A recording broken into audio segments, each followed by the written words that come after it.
बहू। हे भगवान, फिर से यह कोरोना नाम का राक्षस जाग गया। इस बार तो ड्रैगन के मुंह से मौत बरस रही है।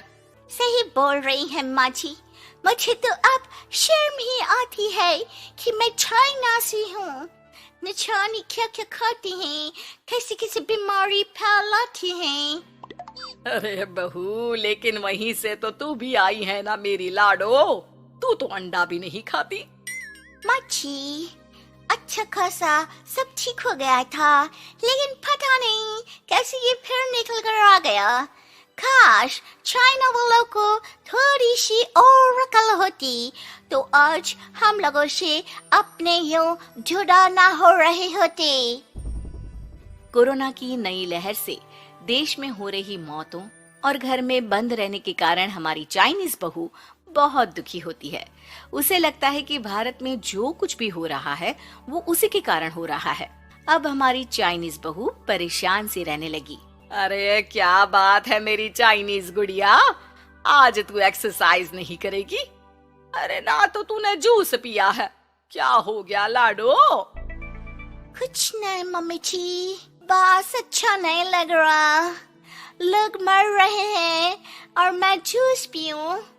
माँ जी, चाइना से आई ये महामारी और मैं भी तो चाइना से ही आई ना।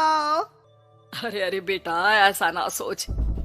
सास पूरी कोशिश करती कि वो चाइनीज बहू को समझाए कि इस बीमारी के लिए वो खुद को दोषी ना समझे, लेकिन माँ जी, मैं आज खाना नहीं खाऊंगी।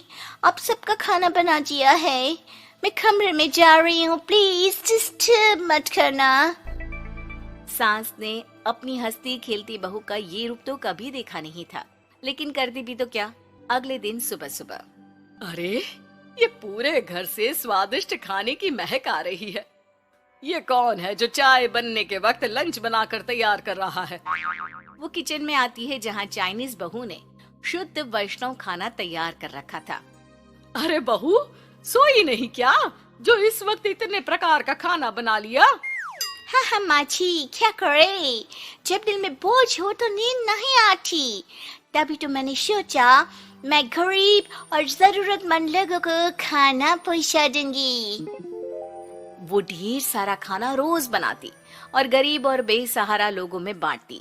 क्या कर रही है बहू? कितने दिनों से देख रही हूँ तू अच्छे से सोती भी नहीं है। क्यों कर रही है लाडो? क्या करूं माँ जी, मेरे देश के लोग जीवन की लड़ाई लड़ रहे हैं और मैं सो जाऊं, मुझसे नहीं होता। एक दिन चाइनीज बहू पीपीटी किट पहनकर खड़ी होती है। अरे ये क्या बेटा, खाना देने जा रही है या लड़ाई लड़ने? माँ जी, मैं कुछ दिनों के लिए घर नहीं आऊंगी। मैंने सोचा है कि मैं घर से बाहर रहकर कोरोना के मरीजों की देखभाल करूंगी।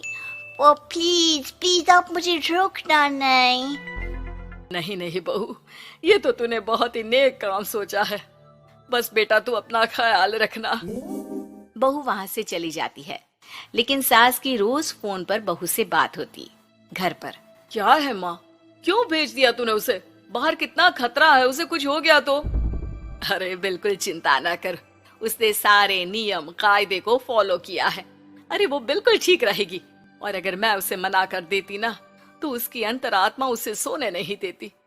तू तो सारा दिन घर से ऑफिस का काम करता, लेकिन मैंने देखा है उसे कितना परेशान रहती थी कुछ दिनों से। हाँ वो भी है। उधर चाइनीज बहू लोगों का खूब ख्याल रखती, उन लोगों तक खाना पहुंचाती, उनके बच्चों की देखभाल करती। एक दिन बहू अपनी सोशल साइट देख रही थी तो उसे दिखता है कि एक आदमी ने बच्चों की देखभाल के लिए पोस्ट डाली है। बहू उसे फोन करती है। मैं आपकी कोई मदद कर सकती हूँ, प्लीज बताओ। दूसरी तरफ से आवाज आती है। मैं और मेरी बीवी दोनों ही कोरोना से पीड़ित हैं।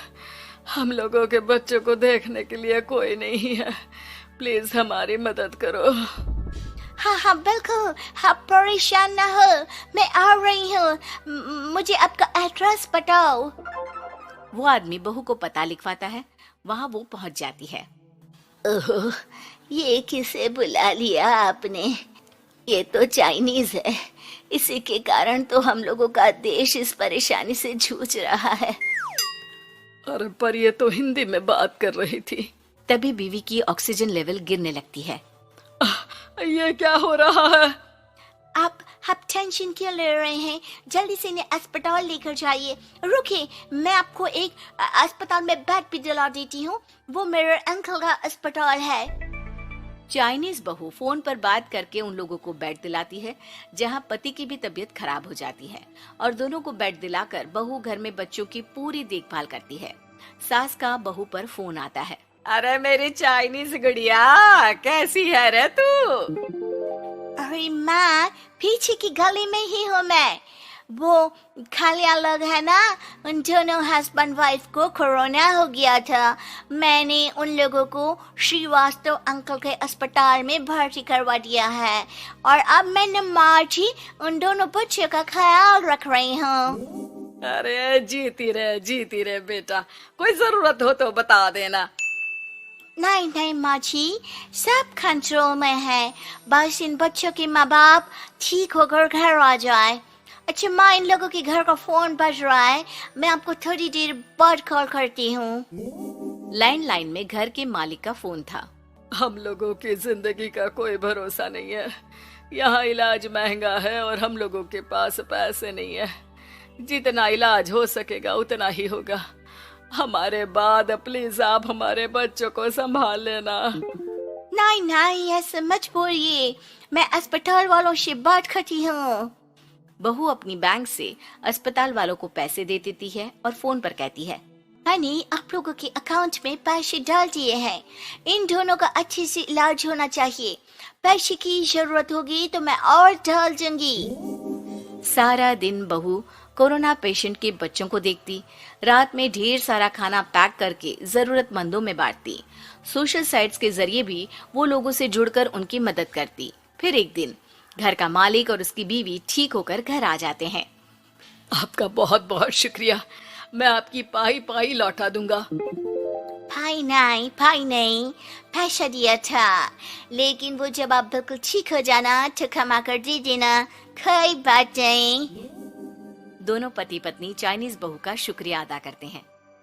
आप तो हम लोगों के लिए भगवान की तरह है, आपका बहुत बहुत शुक्रिया। चाइनीज बहू बहुत खुश हो जाती है। वो घर आकर सास को पूरी बात बताती है। देख मेरी चाइनीज गुड़िया, तुझे चाइना का होने पर अफसोस था ना, लेकिन तूने सच्चे दिल से लोगों की सेवा करके ये बता दिया